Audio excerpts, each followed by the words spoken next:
आज का जो टॉपिक है बेटा अपना, आज की इस वीडियो में हम बहुत इंपॉर्टेंट टॉपिक पढ़ने वाले हैं। और वो टॉपिक क्या है? Principle of superposition of view. और principle of superposition of view के बाद हम पढ़ने वाले बिग फॉर्मेशन। तो principle of superposition of view पढ़ना है। तो इसके पहले वाले वीडियो में आपने देखे थे कि जब कभी भी वेव, प्रोग्रेसिव वेव जब किसी मीडियम में से ट्रैवल करता है तो उसका इफेक्ट क्या होता है? तो उस मीडियम के पार्टिकल जो होते हैं ना, वो ऑसिलेशन परफॉर्म करते हैं, सिंपल हार्मोनिक मोशन परफॉर्म करते हैं। जब किसी मीडियम में से ये वेव ट्रैवल करती है, ये मान लो मीडियम है, ठीक है। तो इस मीडियम में से जब ये वेव ट्रैवल करती है, ये वेव क्या करती है? ट्रैवल करती है। ये वेव क्या करती है? ट्रैवल करती है। ओके, ये वेव ट्रैवल करती है, ये मीडियम है। तो मीडियम के जो पार्टिकल्स होते हैं वो वाइब्रेशन करना स्टार्ट करते हैं, ऑसिलेशन करना स्टार्ट करते हैं। मान लो कि ये पार्टिकल है, तो जब ये वेव यहाँ आएगी तो यहाँ पे जब रहेगा ये पार्टिकल यहाँ पे इधर इधर वाइब्रेट होगा, इस डायरेक्शन, मतलब यहाँ तक वाइब्रेट हो सकता है जब ये वेव यहाँ आएगी, ठीक है। ये पार्टिकल जब ये यहाँ पे आएगा तो ये पार्टिकल यहाँ पे वाइब्रेट होगा। ऐसे ऊपर नीचे क्या होगा? ये वाइब्रेशन परफॉर्म करेगा, ऑसिलेशन परफॉर्म करेगा सेम पाथ पे, ठीक है। तो ये मीडियम का पार्टिकल होगा। जब ये क्रस्ट, इसको हम क्रस्ट बोलते हैं, क्रस्ट जब आएगा ये पार्टिकल ऊपर की ओर वाइब्रेट होगा, और जब ट्रफ आएगा ये पार्टिकल नीचे की ओर वाइब्रेट होगा। ओके, इस तरह से। और जब वेव निकल जाएगी तो पार्टिकल अपने रेस्ट पोजीशन पे आ जाएगा। ये तो आप लोगों को पता है। मतलब जब पार्टिकल यहाँ रहेगा ये इतना वाइब्रेशन परफॉर्म करेगा, जब पार्टिकल यहाँ आएगा ये पार्टिकल इतना वाइब्रेशन परफॉर्म करेगा, जब यहाँ रहेगा ये इतना वाइब्रेशन करेगा, यहाँ इतना, ये तो आप लोगों को सबको पता ही है। ये ऐसे ऐसे पार्टिकल वाइब्रेशन परफॉर्म करता है। तो मैं आपको बस समझा रहा था कि ये मीडियम का पार्टिकल है। मान लो ये वेव, वेव यानी क्या होती है? एनर्जी। और एनर्जी जब किसी मीडियम में से ट्रैवल करती है, वेव जब ऑसिलेटरी वेव जब मीडियम में से ट्रैवल करती है तो मीडियम का जो पार्टिकल होता है वो क्या परफॉर्म करता है? ऑसिलेशन परफॉर्म करता है, ठीक है। तो ये क्रस्ट जब उस पार्टिकल से पास होगा ये ऊपर की ओर वाइब्रेशन परफॉर्म करेगा, और ट्रफ जब वो उस पार्टिकल से पास करेगा तो नीचे की ओर वाइब्रेशन परफॉर्म करेगा, और जब वो निकल जाएगी तो पार्टिकल कहाँ जाएगा? रेस्ट पोजीशन पे आएगा। यहाँ एम्पलीट्यूड पॉजिटिव रहेगा, यहाँ एम्पलीट्यूड नेगेटिव रहेगा, रेस्ट रहेगा, तो एम्पलीट्यूड क्या हो जाएगा? जीरो, वेव निकलने के बाद। तो each and every particle vibration perform करता है। ये बात तो क्लियर होगी।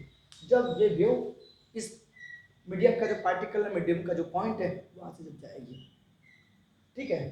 तो मान लो ये वेव W1 है, तो जब दो वेव इस मीडियम में से पास होगी, ये मान लो दूसरी वेव, ये इधर से ये वेव आ रही है, इस तरह से वेव आ रही है, हाँ बेटा इस तरह से वेव आ रही है। तो जब दो वेव इस पार्टिकल से पास होगी तो तब इस पार्टिकल का वाइब्रेशन कुछ अलग तरीके से रहेगा।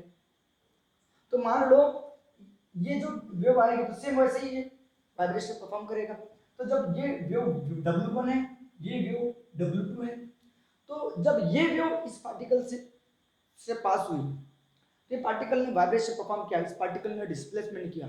तो मान लो इस पार्टिकल ने इस वेव के समय y1 डिस्प्लेसमेंट किया, और ये जब वेव आई तो उस पार्टिकल ने क्या डिस्प्लेसमेंट किया? y2 का वेक्टर डिस्प्लेसमेंट किया। तो तब इस पॉइंट पे जब दोनों वेव आई तो ईच वेव की वजह से मतलब ये वेव जब इस पार्टिकल पे आई तो y1 डिस्प्लेसमेंट की, जब ये वेव इस पार्टिकल पे आई तो y2 डिस्प्लेसमेंट की। जब दोनों वेव उस पॉइंट पे एक साथ साइमल्टेनियसली आएंगी तब उन दोनों वेव का जो रिजल्टेंट डिस्प्लेसमेंट होगा वो किसके बराबर रहेगा? इन दोनों के वेक्टर सम के बराबर रहेगा। इसी को हम बोलते हैं प्रिंसिपल ऑफ सुपरपोजिशन। इसी को हम क्या बोलते हैं? Principal of superposition. Okay, principal of क्या बोलते हैं? सुपरपोजिशन बोलते हैं। ओके, प्रिंसिपल ऑफ सुपरपोजिशन समझ में आ गया? आपको ये भी समझ में आ गया कि वेव का इफेक्ट क्या है? तो इफेक्ट ऑफ वेव किसके ऊपर? On a particle of medium, medium के पार्टिकल के ऊपर क्या है कि particle of medium, particle of each effect of wave on a particle medium is particle start oscillation. Particle जो क्या परफॉर्म करता है, पार्टिकल जो होता है, पार्टिकल स्टार्ट वाइब्रेशन या स्टार्ट ऑसिलेशन, ये इफेक्ट है वेव का। ठीक है, ये तो दोनों वेव जब एक साथ में आएगी इस पॉइंट पे, तो ये वेव y1 y2 का वेक्टर डिस्प्लेसमेंट परफॉर्म करेगी, ये वेव y1 का वेक्टर डिस्प्लेसमेंट करेगी। तो दोनों वेव जब एक साथ में साइमल्टेनियसली उस मीडियम के पॉइंट पे आएगी, तो तब उस पॉइंट पे दोनों वेव का रिजल्टेंट डिस्प्लेसमेंट क्या होगा, तो ईच वेव ने जो ऑन डिस्प्लेसमेंट की थी उनका वेक्टर सम होगा। इसी को बोलते हैं प्रिंसिपल ऑफ सुपरपोजिशन। तो प्रिंसिपल ऑफ सुपरपोजिशन समझ में आ गया आप लोगों को? प्रिंसिपल ऑफ सुपरपोजिशन समझ में आ गया आप लोगों को कि प्रिंसिपल ऑफ सुपरपोजिशन क्या बोलती है? तो ये समझ में आ गया ना, इसका स्क्रीनशॉट ले सकते हो समझने के लिए। तो प्रिंसिपल ऑफ सुपरपोजिशन की स्टेटमेंट क्या है? इसकी स्टेटमेंट क्या है आपको अच्छे से याद रखना है बेटा। इसकी स्टेटमेंट क्या है आपको अच्छे से याद रखना है। अब इसी को पार्टिकल के डिस्प्लेसमेंट के फॉर्म में रिप्रेजेंट करते हैं। जब ये वेव इस पार्टिकल से पास होगी, स्टेटमेंट देखने के पहले और एक चीज समझा रहा मैं आपको कि ये जब वेव इस पार्टिकल से ट्रैवल करेगी, ये पार्टिकल डिस्प्लेसमेंट करेगा। तो पार्टिकल का जो डिस्प्लेसमेंट रहेगा, मैक्सिमम डिस्प्लेसमेंट जिसको हम एम्पलीट्यूड बोलते हैं, ये वेव जाएगी तो पार्टिकल जो डिस्प्लेसमेंट करेगा वो a1 एम्पलीट्यूड होगा उसका। और ये जब वेव जाएगी बेटा इस पार्टिकल से, तो वो जो एम्पलीट्यूड परफॉर्म करेगा उस वेव की वजह से जो पार्टिकल डिस्प्लेसमेंट करेगा वो a2 करेगा। तो रिजल्टेंट एम्पलीट्यूड क्या होगा बेटा? तो दोनों का वेक्टर सम, मतलब उनका सम होगा, a1 + a2 होगा। तो ये a1 + a2 कब होगा? जब इसका क्रस्ट और इसका क्रस्ट जब मैच कर जाएगा। तो इसका क्रस्ट करने क्या होगा, ये क्रस्ट बोलते हैं। तो ये है आपका a2 और इसका ये a2 एम्पलीट्यूड, मतलब पार्टिकल जब जाएगा, जब ये वेव यहाँ से जाएगी तो पार्टिकल a2 डिस्प्लेसमेंट परफॉर्म करेगा, और ये जब वेव जाएगी तो पार्टिकल a1 डिस्प्लेसमेंट करेगा। तो रिजल्टेंट डिस्प्लेसमेंट क्या होगा? a1 + a2 होगा। ये बात क्लियर होगी? ठीक है। और जब इस पार्टिकल का जो क्रस्ट आएगा, क्रस्ट जब यहाँ, मतलब क्रस्ट जब आएगा तो पार्टिकल किधर डिस्प्लेसमेंट करेगा? नीचे की ओर डिस्प्लेसमेंट करेगा, नेगेटिव a1 बराबर है नेगेटिव a2, और ये क्या करेगा? नेगेटिव a1 करेगा। तो negative a1 minus negative a2, ये रहेगा रिजल्टेंट डिस्प्लेसमेंट। ये कब? जब क्रस्ट के लिए crest of one wave falls on crest of other, तब रिजल्टेंट डिस्प्लेसमेंट पार्टिकल का ये रहेगा। और जब ट्रफ ऑफ वन वेव, ये क्या चीज है? ट्रफ, इसको अपन ट्रफ बोलेंगे, ये भी ट्रफ। ठीक है, ये जब दोनों इस पॉइंट पे आएंगे, ये ट्रफ और ये ट्रफ, तो तब रिजल्टेंट डिस्प्लेसमेंट बोलोगे इस पार्टिकल का, जिसको हम एम्पलीट्यूड भी बोलते हैं। तो नेगेटिव a1 और नेगेटिव a1, तो नेगेटिव कॉमन निकालो बेटा, तो a1 प्लस क्या आएगा? a2 होगा। ओके, ये रहेगा। ठीक है, ये बात समझ में आ गई। और जब बेटा इसका ट्रफ और इसका क्रस्ट, देखो इसका ट्रफ बोले तो यह है a1 और इसका ट्रफ बोले तो यह है a2, तो a1 माइनस a2 रहेगा, a1 माइनस a2, इसका पॉजिटिव तो इसका नेगेटिव। मतलब क्रस्ट जब किस पे फॉल होगा? इसके ट्रफ पे, सेकंड वेव के ट्रफ पे, तब a1 माइनस a2 होगा। ये बात समझ में आ गई आप लोगों को? तो ये सब है प्रिंसिपल ऑफ सुपरपोजिशन। तो what is the principal of superposition? इसकी स्टेटमेंट क्या है? तो स्टेटमेंट क्या है अब ये हम देखेंगे, इसकी स्टेटमेंट क्या होती है। ओके, तो प्रिंसिपल ऑफ सुपरपोजिशन की स्टेटमेंट क्या है? जब व्हेन टू और मोर, क्या प्रोग्रेसिव वेव, जब व्हेन टू और मोर वेव्स, तो प्रोग्रेसिव वेव बोल सकते हो या वेव बोल सकते हो। व्हेन टू और more waves travelling through a medium, जब दो या दो से ज्यादा वेव किसी मीडियम में से ट्रैवल करेंगे, ट्रैवलिंग व्हेन टू और more wave travelling through a medium and arrive simultaneously. Okay, arrive when two or more wave traveling through a medium arrive at a point at a point of a medium, उस medium के किसी point पे आएगी। Okay, when two और more wave travelling to a medium arrive at a point of a medium, at a point at a point of a medium, at a point of a medium, at a point of a medium, जब दो या दो से ज्यादा wave किसी medium में से travel करेंगे और किसी पॉइंट पे आएगी, arrive at a point of a medium, then तब ईच वेव प्रोड्यूस, क्या प्रोड्यूस करेगी, मतलब एक पॉइंट पे आने के लिए ये वेव खुद का एक ऑन डिस्प्लेसमेंट करेगी, ये वेव खुद का एक ऑन डिस्प्लेसमेंट करेगी, तो then each wave produce their own displacement, own displacement, तब ईच वेव का प्रोड्यूस करेगी their own displacement at that point, at that point, at that point, and resultant displacement जो होगा उस पॉइंट पे, एंड रिजल्टेंट डिस्प्लेसमेंट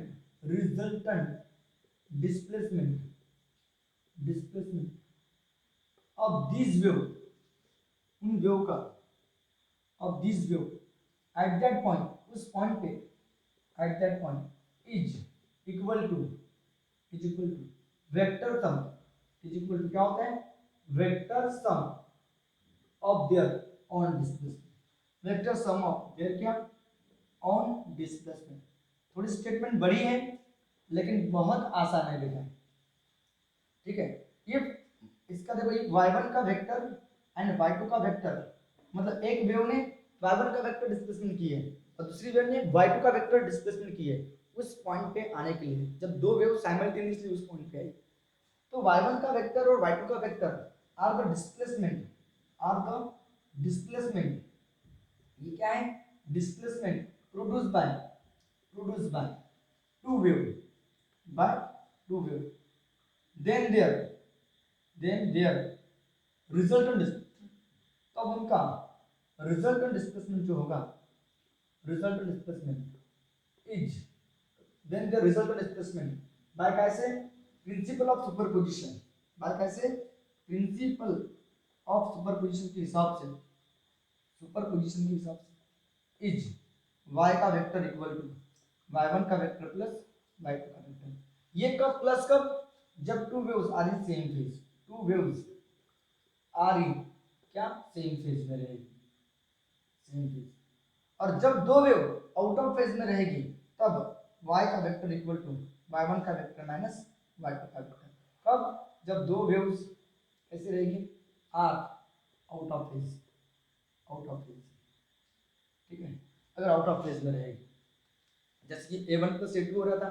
जब crust पे गिरा था, और क्रस्ट टॉप पे गिरा था तो a1 माइनस a2 हो रहा था, वो एम्पलीट्यूड के बारे में, ये वेव के डिस्प्लेसमेंट की बात चल रही है। ओके, समझ में आ रहा है आप लोगों को, समझ रहे हो ना, तो आपको समझ में आ गया होगा प्रिंसिपल ऑफ सुपरपोजिशन क्या होता है। अब यही प्रिंसिपल ऑफ सुपरपोजिशन जब पार्टिकल m का डिस्प्लेसमेंट m a1 होगा और a2 होगा तब क्या होगा, तब हम डिस्कस करेंगे, इसके बारे में अच्छे से पढ़ेंगे, प्रिंसिपल ऑफ सुपरपोजिशन की के मदद से हम पढ़ पाएंगे कंस्ट्रक्टिव इंटरफेरेंस क्या होता है, डिस्ट्रक्टिव इंटरफेरेंस क्या होता है। तो चलो देखते हैं आगे, चलो इसका स्क्रीनशॉट ले लो। एक पॉइंट और बता देता हूँ कि प्रिंसिपल ऑफ सुपरपोजिशन की वजह से बेटा दो वेव इंटरफेयर कर पाती है, दो वेव किसी पॉइंट पे आ रही है कि नहीं आ रही है, किसी पॉइंट पे आ रही है मतलब वो इंटरफेयर हो रही है कि नहीं हो रही है, मतलब इंटरफेरेंस के लिए दो वेव को कुछ डिस्टेंस ट्रैवल करना पड़ेगा, एक ने y1 डिस्प्लेसमेंट की, एक ने y2 डिस्प्लेसमेंट की, तभी तो दो वेव किसी पॉइंट पे आई, और दो वेव किसी पॉइंट पे आने के बाद में उनका इंटरफेरेंस हुआ, the interference of two wave produce by principle of superposition of wave, याद रखना।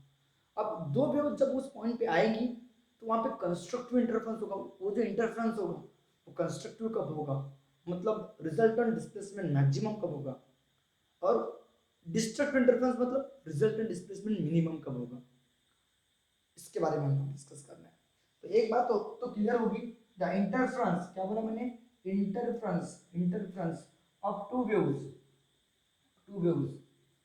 आर ऑकर ड्यू टू किसकी वजह से, due to principle of superposition, due to किसकी वजह से, principle of superposition of two wave, okay, two और more wave जो भी होगा, तो अभी मैं 2 वेव्स देखा, 2 और मोर वेव्स लिख सकते हो, 2 or more waves, principle of superposition of 2 or more waves. Okay, ये बात क्लियर होगी कि इंटरफेरेंस कब ऑकर होगा। तो इंटरफेरेंस ऑकर होगा, 2 वेव इंटरफेयर करेंगे, तो 2 वेव इंटरफेयर करने के लिए उनको खुद का ऑन डिस्प्लेसमेंट प्रोड्यूस करेगा एक पर्टिकुलर पॉइंट पे आने के लिए। तो तब उस पॉइंट पे आएंगे, उनका रिजल्टेंट डिस्प्लेसमेंट एक तो मैक्सिमम होगा, एक तो मिनिमम होगा।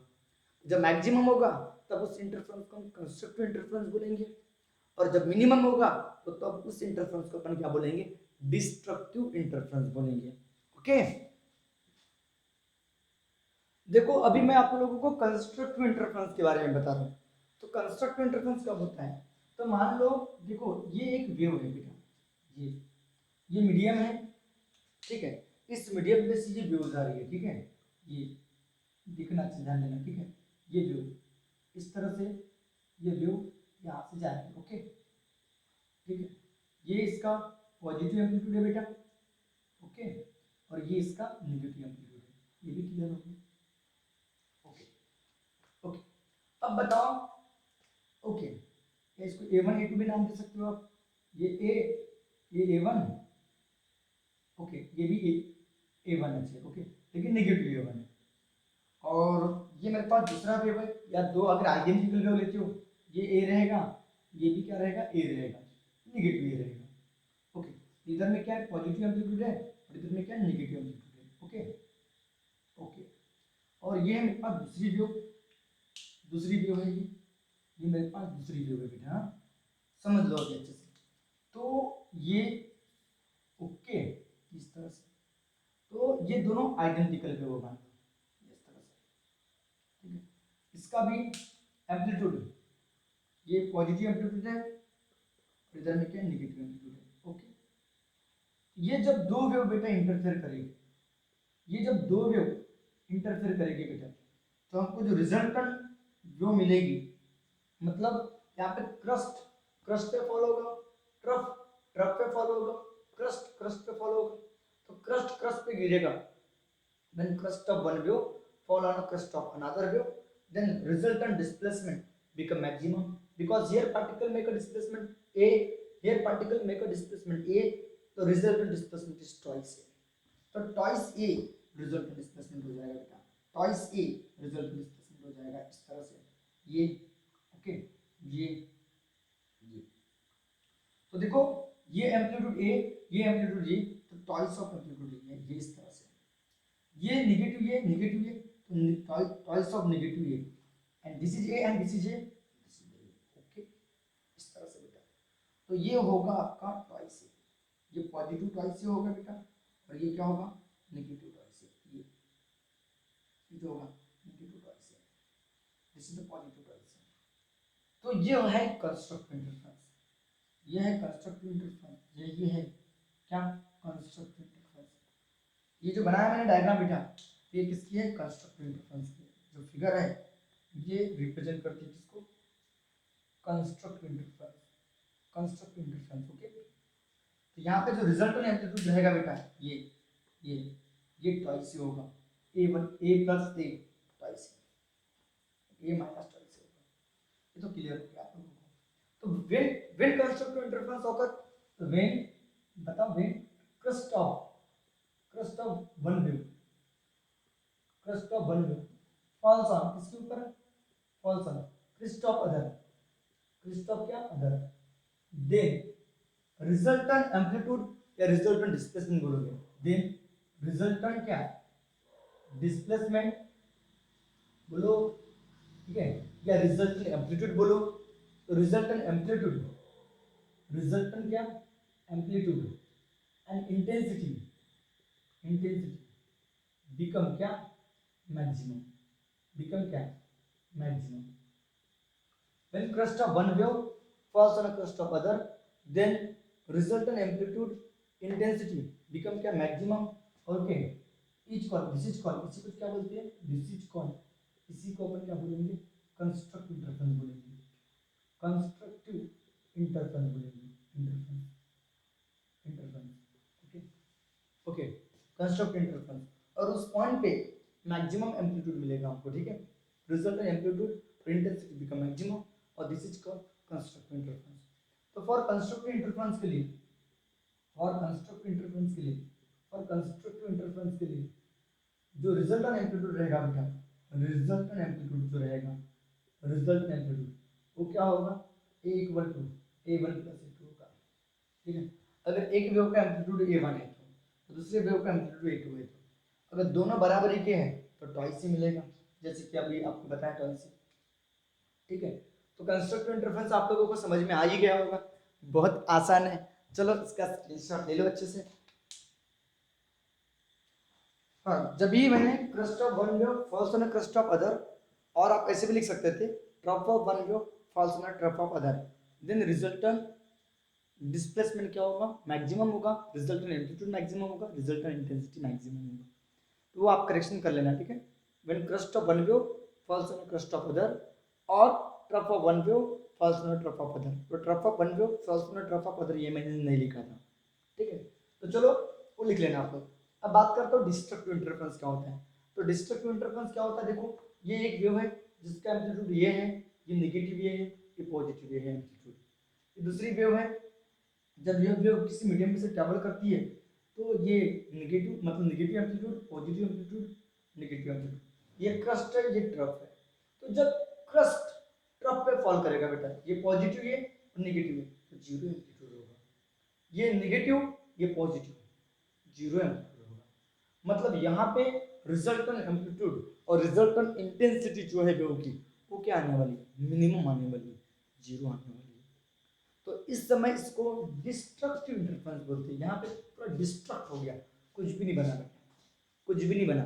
तो व्हाट इज डिस्ट्रक्टिव इंटरफेरेंस, तो व्हेन क्या बोला मैंने, when crest of one wave, crest of one wave falls on, इसके ऊपर falls on trough of other, trough of other, और वाइस वर्सा। वाइस वर्सा का मतलब उसका उल्टा होता है, और वाइस वर्सा, वाइस वर्सा का मतलब क्या होगा कि trough of one wave falls on crest of other, तो तब क्या होगा वाइस वर्सा। ठीक है, देन तब देन देयर रिजल्टेंट एम्पलीट्यूड जो होगा बेटा, देन देयर रिजल्टेंट, क्या बोला मैंने, रिजल्टेंट एम्पलीट्यूड क्या हो जाएगा, रिजल्टेंट एम्पलीट्यूड क्या हो जाएगा, एंड इंटेंसिटी क्या हो जाएगी, मिनिमम हो जाएगी। इंटेंसिटी इज क्या होगी, मिनिमम होगी, मिनिमम। ओके, मिनिमम हो जाएगी बेटा, ओके मिनिमम हो जाएगी। तो रिजल्टेंट एम्पलीट्यूड और इंटेंसिटी क्या हो जाएगी, मिनिमम हो जाएगी। ओके, और जो पॉइंट मिलेगा उसकी इंटेंसिटी मिनिमम होगी। ठीक है, तो दिस इंटरफेरेंस, इस इंटरफेरेंस को क्या बोलते हैं, दिस इंटरफेरेंस इज कॉल्ड, क्या बोलते हैं, डिस्ट्रक्टिव इंटरफेरेंस बोलते हैं, डिस्ट्रक्टिव इंटरफेरेंस। ओके, और फॉर डिस्ट्रक्टिव इंटरफेरेंस के लिए, फॉर इसके लिए डिस्ट्रक्टिव इंटरफेरेंस के लिए, डिस्ट्रक्टिव इंटरफेरेंस के लिए, इंटरफेरेंस के लिए रिजल्टेंट एम्पलीट्यूड जो होगा, रिजल्टेंट एम्पलीट्यूड जो होगा बेटा, वो तो मिनिमम होगा। ठीक है, तो a इक्वल टू, इसका एम्पलीट्यूड क्या था, मान लो a1, इसका एम्पलीट्यूड क्या होगा, नेगेटिव a1 और नेगेटिव a2, तो a1 माइनस क्या होगा, a2 होगा। ठीक है, अगर ये भी a होगा, ये भी a होगा, तो आंसर क्या आएगा, जीरो आएगा। तो ये क्या, अगर a1 a2 दोनों a रहेंगे तब रिजल्टेंट एम्पलीट्यूड क्या हो जाएगा, a प्लस a हो जाएगा, तो आंसर क्या आएगा, सॉरी a माइनस a हो जाएगा बेटा, तो आंसर क्या आएगा, जीरो आएगा, जीरो। समझ रहे हो ना, बहुत आसान है, बहुत आसान है। तो ये था डिस्ट्रक्टिव इंटरफेरेंस के बारे में। चलो इसका स्क्रीनशॉट ले लो अच्छे से।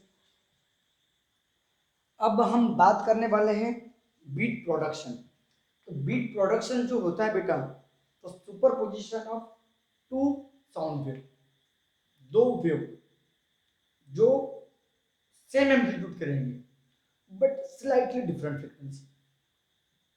तो जब दो प्रोग्रेसिव वेव या दो साउंड वेव सेम एम्पलीट्यूड के बट स्लाइटली डिफरेंट फ्रीक्वेंसी, जो फ्रीक्वेंसी रहेगी ना स्लाइटली डिफरेंट फ्रीक्वेंसी रहेगी। मान लो ये एक प्रोग्रेसिव ये एक साउंड वेव है, ठीक है, जिसकी फ्रीक्वेंसी देखो, जिनका एम्पलीट्यूड सबका सेम है, ये एम्पलीट्यूड जो है ये कैसे सेम है, ये सेम है इस तरह से। देखो 1 2 3 4 5, और ये जो दूसरा साउंड वेव है इसका भी जो एम्पलीट्यूड है सेम है, ये जितना बड़ा है, ठीक है, ये इतना, तो कितना, ओके, ये सेम, बट इसमें इसकी फ्रीक्वेंसी ज्यादा है, इसकी जो फ्रीक्वेंसी है वो कैसी है, ज्यादा है। देखो 1 2 3 4 5 6, 1 2 3 4 5 6, ठीक है, तो उसमें स्लाइटली इसकी फ्रीक्वेंसी थोड़ी सी ज्यादा है। अब जब इन दो साउंड वेव का जब सुपर पोजिशन होगा बेटा, तो हमको अल्टरनेट वैक्सिंग एंड वैनिंग सुनाई देगा। मतलब वैक्सिंग एंड वैनिंग यानी मैक्सिमम एंड मिनिमम साउंड, मतलब इंटेंसिटी ऑफ जो साउंड होगी वो वेरी होगी पीरियडिकली। मतलब एक बार मैक्सिमम साउंड, फिर मिनिमम साउंड, फिर मैक्सिमम साउंड, फिर मिनिमम साउंड, फिर मैक्सिमम साउंड, ऐसा अल्टरनेटली हमको सुनाई देगा। हाँ, तो 1 सेकंड में एक बार वैक्सिंग और एक बार वैनिंग सुनाई देगा।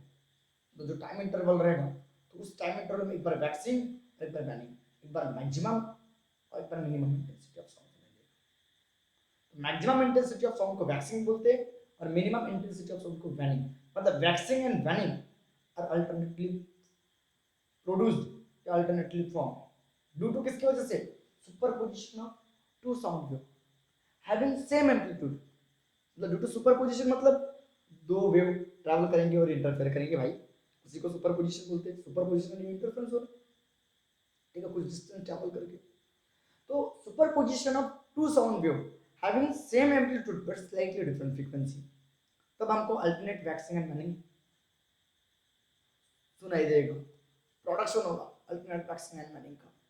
मतलब मैक्सिमम साउंड सुनाई देगा और एक बार मिनिमम साउंड सुनाई देगा पीरियडिकली, ठीक है।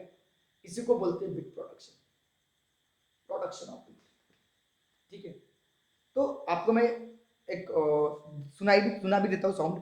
देखो आप अच्छे से सुनना, मैं आपको कितने फ्रीक्वेंसी का साउंड सुना रहा हूँ, 400 हर्ट्ज फ्रीक्वेंसी का साउंड सुना रहा हूँ।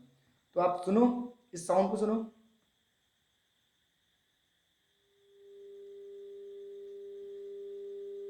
ये जो साउंड है ये है 400 हर्ट्ज फ्रीक्वेंसी का, ओके।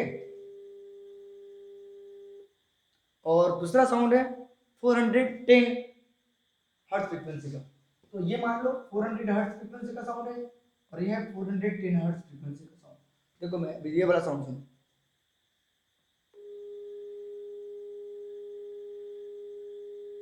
ओके।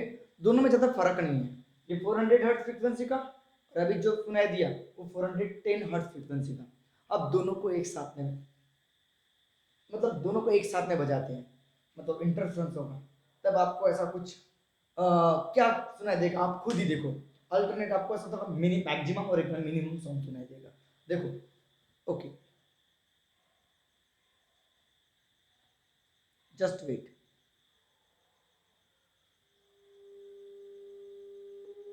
देखो एक बार मैक्सिमम, एक बार minimum,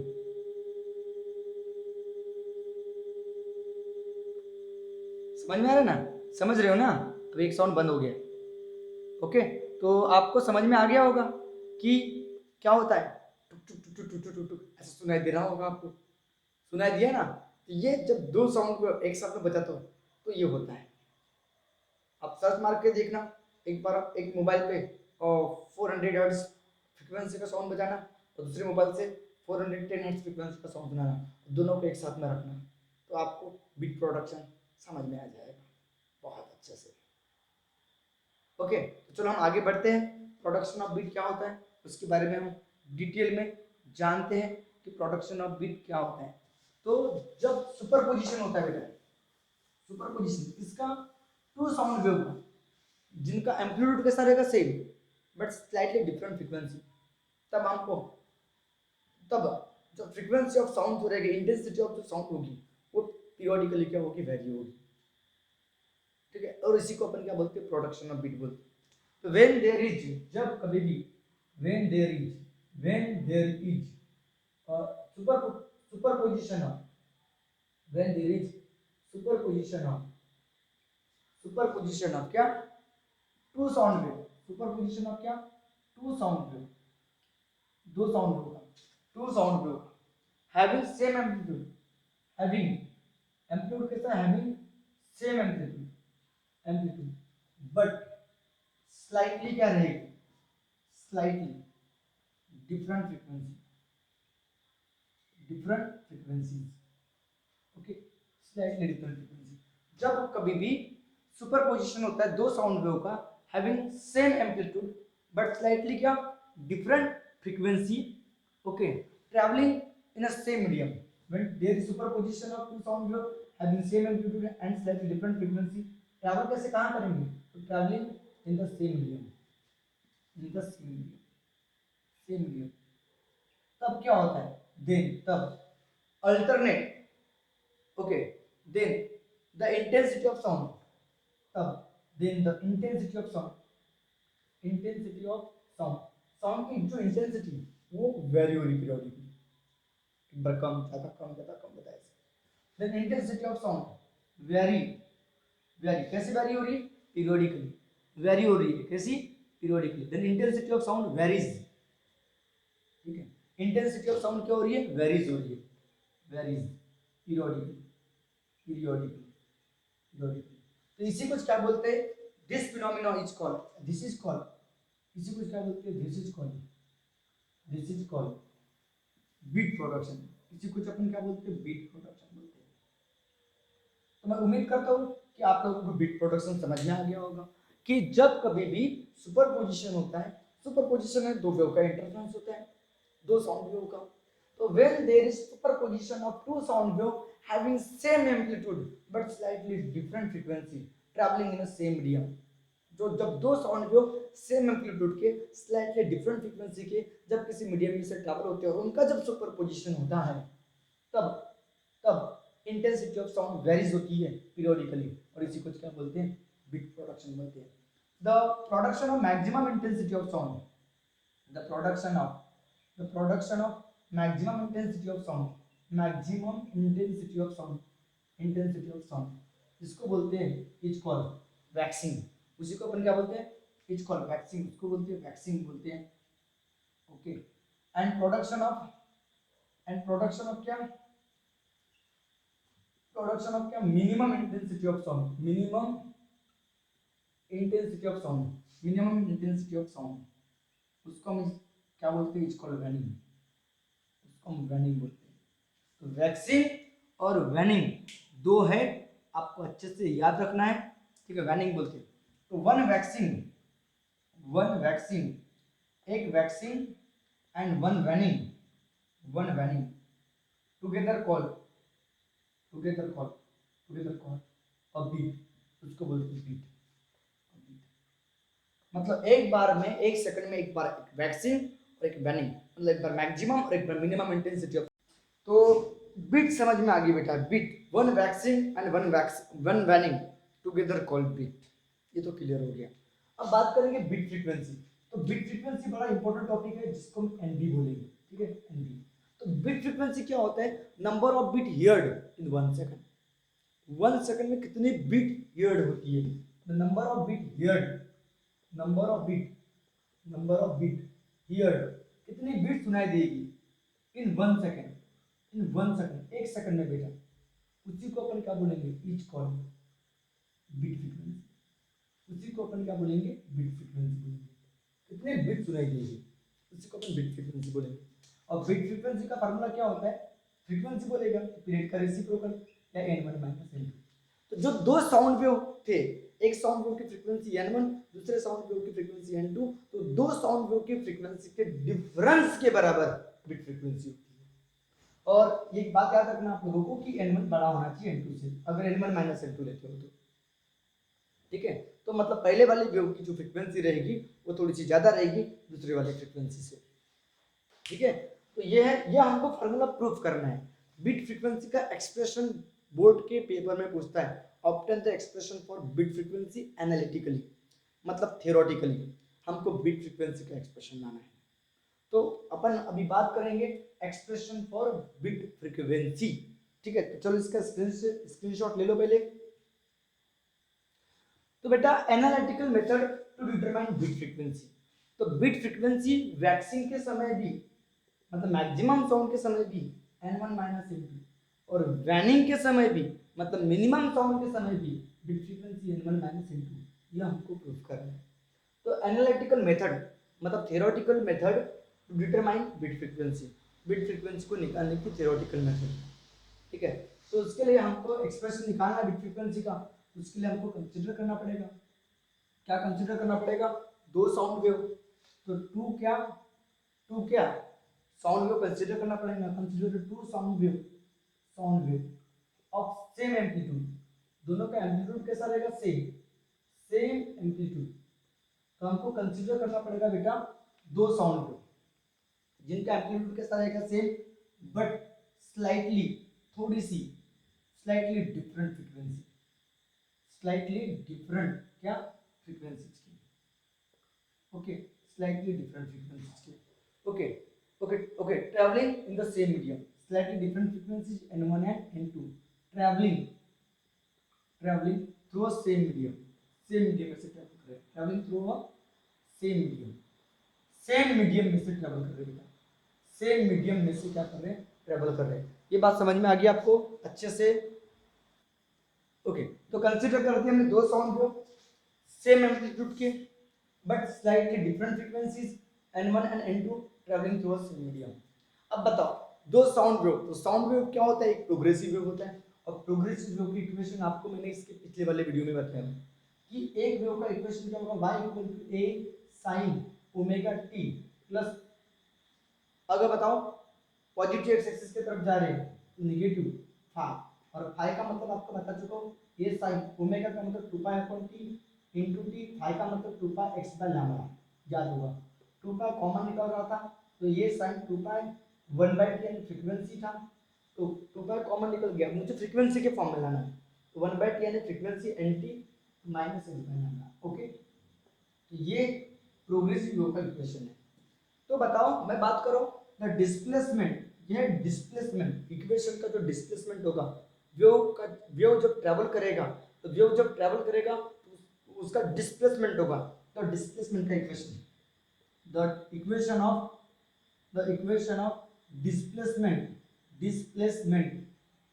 displacement of this two wave क्या होगा बेटा, तो एक वेव का डिस्प्लेसमेंट क्या होगा, y1 equal to amplitude same है इसलिए h आएगा साइन 2 पाई, फ्रीक्वेंसी डिफरेंट है n1 की माइनस एक्स बाय लैम्डा, और दूसरे का इक्वेशन क्या होगा बेटा, y2 equal to a sign और 2 पाई ब्रैकेट में n2 t minus x by lambda, okay.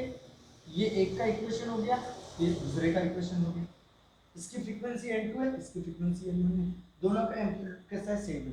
तो सपोज कर रहे हैं कि इनिशियली मतलब वेव जो स्टार्ट हो रहा है observer at x equal to 0 पे, तो अपन लिसनर को मानते हैं कि एज्यूम कर रहे हैं, एज्यूम लिसनर जो होगा, listener okay is at x equal to 0 पे होगा, तो देयरफॉर y1 की वैल्यू क्या हो जाएगी, a sin, ये सिंपलिसिटी के लिए ले रहे हैं, तो बताओ a sin क्या होगा बेटा, 2 पाई n1 की होगा यहाँ पे क्योंकि ये तो 0 हो जाएगा, तो जस्ट क्या बचेगा 2 पाई n1 की बचेगा, और दूसरे का इक्वेशन क्या होगा y2 equal to a sin 2 pi n2 t होगा। अब बताओ इन दोनों का इंटरफेरेंस होना चाहिए, तो इसके लिए अपने को क्या करना पड़ेगा, प्रिंसिपल ऑफ सुपरपोजिशन, तो by principle of superposition, by principle of क्या सुपरपोजिशन के हिसाब से, बाय प्रिंसिपल ऑफ सुपरपोजिशन, तो जब दो वेव इंटरफेयर करेंगे तो वैक्सिंग एंड मैनिंग कब प्रोड्यूस होगी, बिट का प्रोडक्शन कब होता है, जब दो वेव का इंटरफेरेंस होता है बाय प्रिंसिपल ऑफ सुपरपोजिशन, तो बाय प्रिंसिपल ऑफ सुपरपोजिशन से रिजल्टेंट डिस्प्लेसमेंट क्या आएगा, y1 प्लस y2 आएगा बेटा, तो y1 प्लस y2 बोला, तो देयरफॉर y1 की वैल्यू क्या है, तो a sin 2 pi n1 t है, और y2 की वैल्यू क्या है, a sin 2 pi n2 t है। अब दोनों में से ये कॉमन निकलेगा बेटा, तो ये कॉमन निकलेगा तो ब्रैकेट में क्या आएगा sin 2 पाई n1 t आएगा, और ये बहुत बड़ा डेरिवेशन है और बहुत इंपॉर्टेंट डेरिवेशन है 4 मार्क के हिसाब से, ये sin 2 पाई n2 t होगा बेटा इस तरह से। अब यहाँ पे आप लोग sin a plus sin b का फार्मूला लगाओगे, तो बाय आपको पता है formula sin a plus sin b का फार्मूला क्या होता है, तो प्लस वाले में 2 sin पहले आता है ए प्लस बी अपॉन में 2 इंटू में cos A minus B upon में 2। ये फार्मूला आपको मैथमेटिक्स में देखे ही होंगे कि साइन ए प्लस साइन बी का फार्मूला क्या होता है, 2 साइन एक बार सम अपॉन में 2 इंटू में कॉस एक बार डिफरेंस अपॉन में 2। यहाँ पे भी सेम, देयरफॉर क्या होगा, तो y इक्वल टू क्या होगा बेटा a, अब लगाओ 2, हाँ 2 साइन साइन इन दोनों का सम अपॉन में 2, इन दोनों का सम करेंगे ना बेटा तो 2 पाई कॉमन निकलेगा, पट्टी उस तरफ कॉमन निकालोगे तो 2 पाई कॉमन निकलेगा, n1 प्लस n2 इंटू में t और अपॉन में 2 आएगा।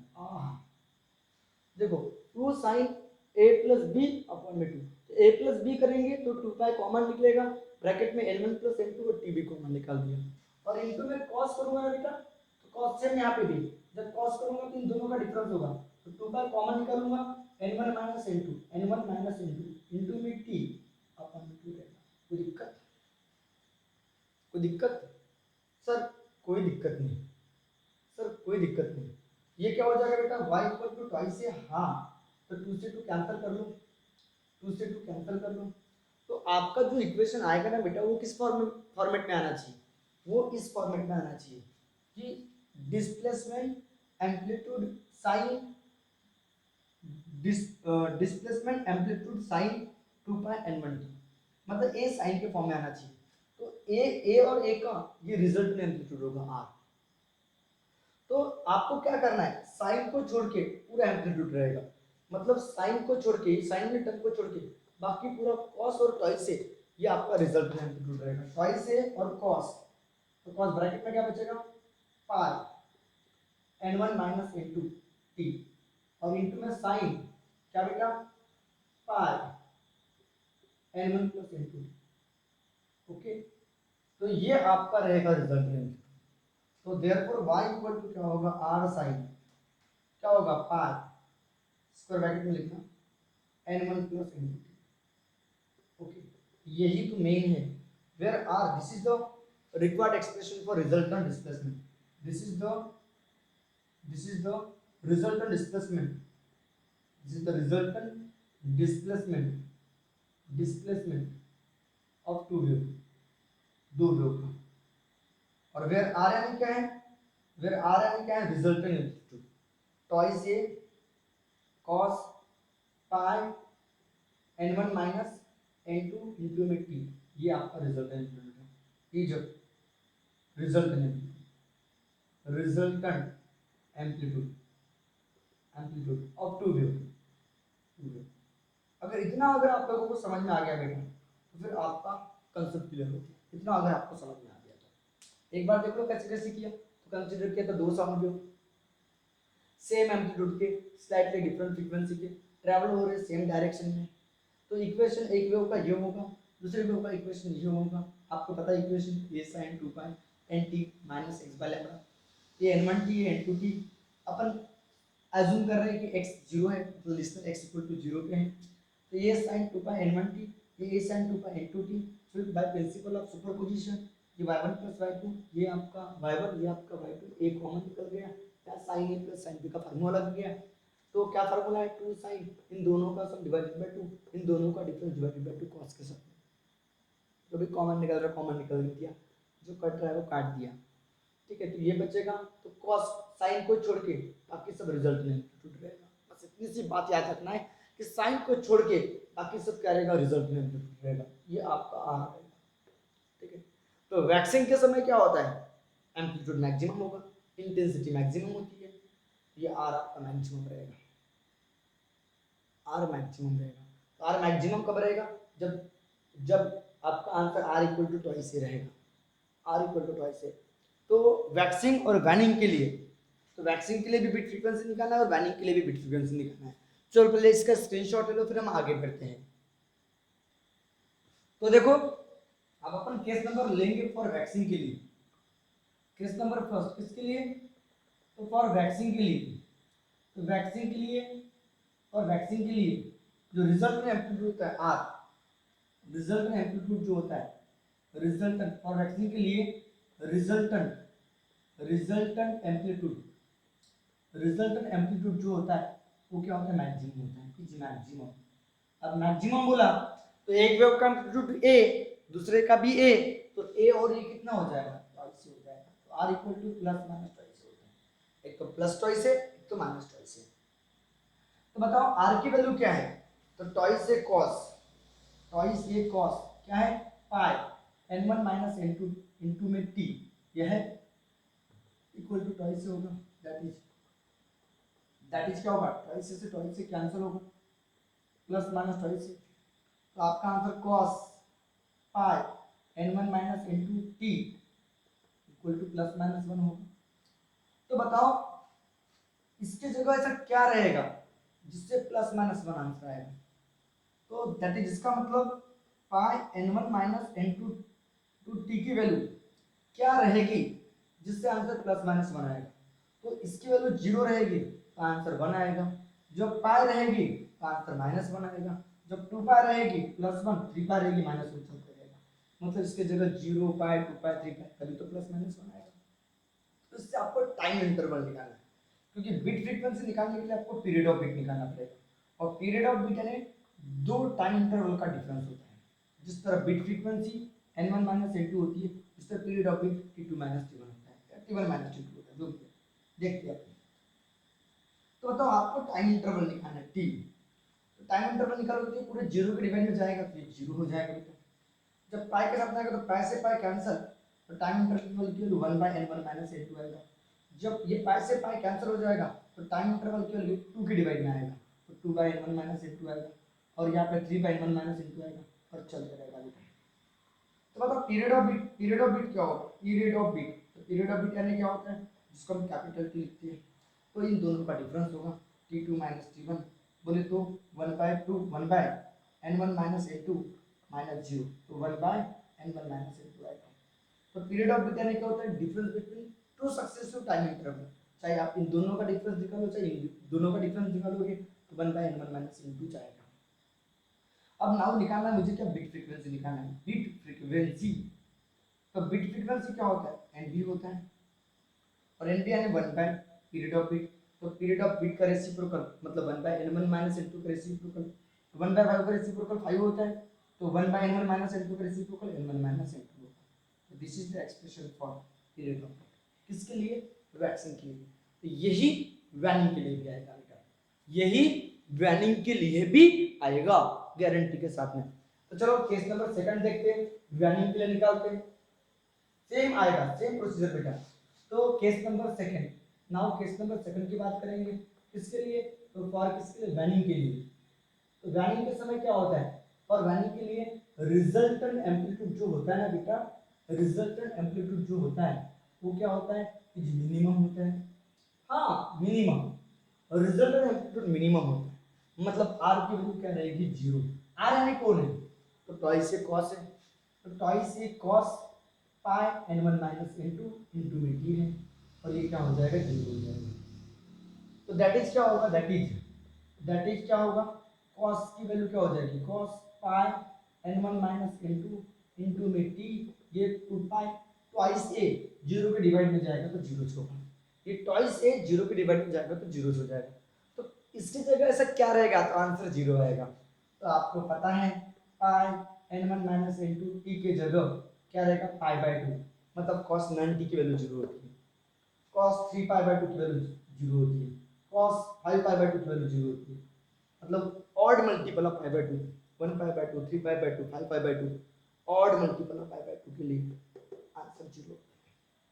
अब इससे आप पीरियड ऑफ टाइम इंटरवल निकाल लो, तो टाइम इंटरवल क्या होगा, रतीज टाइम इंटरवल क्या होगा, तो टाइम इंटरवल पाई से पाई कैंसिल, तो 1 बचेगा, 1 bye twice n1 minus n2 होगा, यहाँ पाई से पाई कैंसिल हो जाएगा बेटा, तो 3 bye twice n1 minus n2 आएगा, और यहाँ 5 bye twice n1 minus n2 आएगा, क्योंकि पाई से पाई कैंसिल होगा तो ये इनटू डिवाइड में जाएगा, ये इनटू में तो डिवाइड में आ जाएगा, हमको टाइम इंटरवल निकालना है। तो पीरियड ऑफ बिट क्या होगा बेटा, पीरियड ऑफ बिट, आपको पीरियड ऑफ बिट निकालना है, पीरियड ऑफ बिट यानी t2 माइनस t1 होता है, इन दोनों का डिफरेंस, तो 3 में से 1 गया तो कितना बचेगा, 2 बचेगा, और बेस कैसा है, सेम है, एक बार लिखेंगे, बराबर है, तो 2 से 2 cancel, 1 by n1 minus n2 आएगा, ये कैसे है, t2 माइनस t1, तो t2 माइनस t1 दोनों का बेस सेम है, एक बार लिखोगे, तो 3 में से 1 गया तो 2 बचेगा, ये 1 बाय n1 माइनस n2 आएगा, तो बिट फ्रीक्वेंसी क्या होगी बेटा, बिट फ्रीक्वेंसी मतलब पीरियड का रेसिप्रोकल, एन बी तो 1/पीरियड एन 1 माइनस एन 2।